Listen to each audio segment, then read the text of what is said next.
আসসালামু আলাইকুম। আমন্ত্রণ বাংলা ভিশন সংবাদে আপনাদের সাথে আছি আমি নাজিয়াত শাহরিন। সততা ও নিষ্ঠার সাথে দায়িত্ব পালন করতে মন্ত্রীদের নির্দেশ দিয়েছেন প্রধানমন্ত্রী শেখ হাসিনা। জনগণের প্রত্যাশা পূরণ করতে উন্নয়নের অগ্রযাত্রাকে এগিয়ে নিতে সবার প্রতি আহ্বানও জানান তিনি। মন্ত্রিসভার বৈঠকের শুরুতে এসব কথা বলেন প্রধানমন্ত্রী। একাদশ জাতীয় সংসদ নির্বাচনে নিরঙ্কুশ বিজয়ের পর প্রধানমন্ত্রীর কার্যালয়ে প্রথম মন্ত্রিসভার বৈঠক হয়। এতে মন্ত্রী, প্রতিমন্ত্রী, উপমন্ত্রী ছাড়াও সংশ্লিষ্ট সচিবরা অংশ নেন। সভার শুরুতেই মন্ত্রীদের উদ্দেশ্যে বক্তব্য দেন প্রধানমন্ত্রী শেখ হাসিনা। স্মরণ করিয়ে দেন জাতির পিতার স্বপ্নের কথা। ক্ষুধামুক্ত, দারিদ্র্যমুক্ত দেশ গড়ার যে স্বপ্ন দেখেছিলেন বঙ্গবন্ধু, তা পূরণের সবাইকে কাজ করার নির্দেশ দেন তিনি। বিএনপি মহাসচিব মির্জা ফখরুল ইসলাম আলমগীর বলেছেন, ভোট ডাকাতি নির্বাচন জনগণ মেনে নেয়নি, তাই এই সরকারের আমলে আর কোনো নির্বাচনে অংশ নেবে না বিএনপি। লালমনিরহাটের রাজপুর ইউনিয়নের খোলাইঘাট এলাকায় নির্বাচনী সহিংসতা নিহত বিএনপি নেতার কবর জিয়ারত শেষে সাংবাদিকদের কথা বলেন তিনি। এ সময় তিনি নিরপেক্ষ সরকারের অধীনে নতুন নির্বাচনেরও দাবি জানান। কবর জিয়ারত শেষে পরিবারের সদস্যদের সমবেদনা জানান ঐক্যফ্রন্টের নেতারা। পরে সেখানে প্রতিবাদ সমাবেশে বক্তব্য দেন তারা। গণস্বাস্থ্যের প্রতিষ্ঠাতা ডাক্তার জাফরুল্লাহ চৌধুরী, কৃষক শ্রমিক জনতা লীগের সভাপতি বঙ্গবীর কাদের সিদ্দিকী ও জেএসডি সভাপতি আসম আব্দুর রব এ সময় উপস্থিত ছিলেন। বীর মুক্তিযোদ্ধা, প্রখ্যাত গীতিকার, সুরকার ও সঙ্গীত পরিচালক আহমেদ ইমতিয়াজ বুলবুল আর নেই। ইন্নানিল্লাহি ওয়া ইন্নানিল্লাহি রাজিউন। আজ সকালে রাজধানীর আফতাবনগরে নিজ বাসায় মারা যান গুণী এই শিল্পী। মৃত্যুর সময় তার বয়স হয়েছিল 63 বছর। আহমেদ ইমতিয়াজ বুলবুলকে সকাল 6:30টায় ইউনিভার্সাল মেডিকেল কলেজ হাসপাতালে নেওয়া হয়েছিল। সেখানে তাকে মৃত ঘোষণা করা হয়।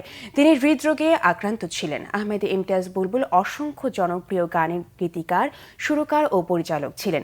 কাজের স্বীকৃতি হিসেবে পেয়েছেন 21 পদক, রাষ্ট্রপতি পুরস্কার, জাতীয় চলচ্চিত্র পুরস্কার সহ অসংখ্য সম্মাননা।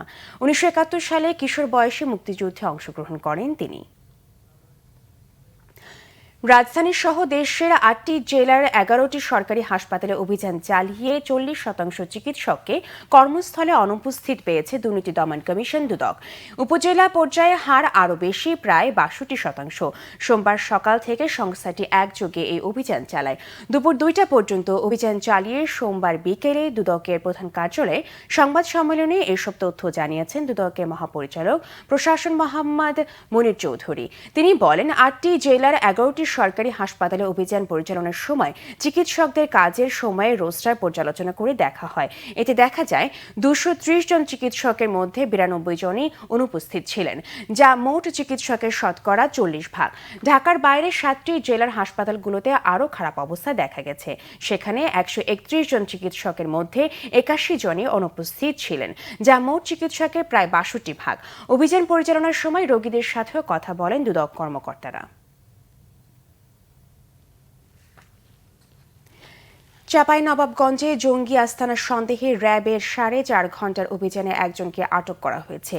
শিবগঞ্জ উপজেলার কানসার্টের শিবনারায়ণপুর গ্রামের কয়েকটি বাড়িতে অভিযান চালায় র্যাব। গত রাত 3:30টা থেকে এই অভিযান শুরু হয়। সকাল 8টায় অভিযান সমাপ্ত ঘোষণা করা হয়।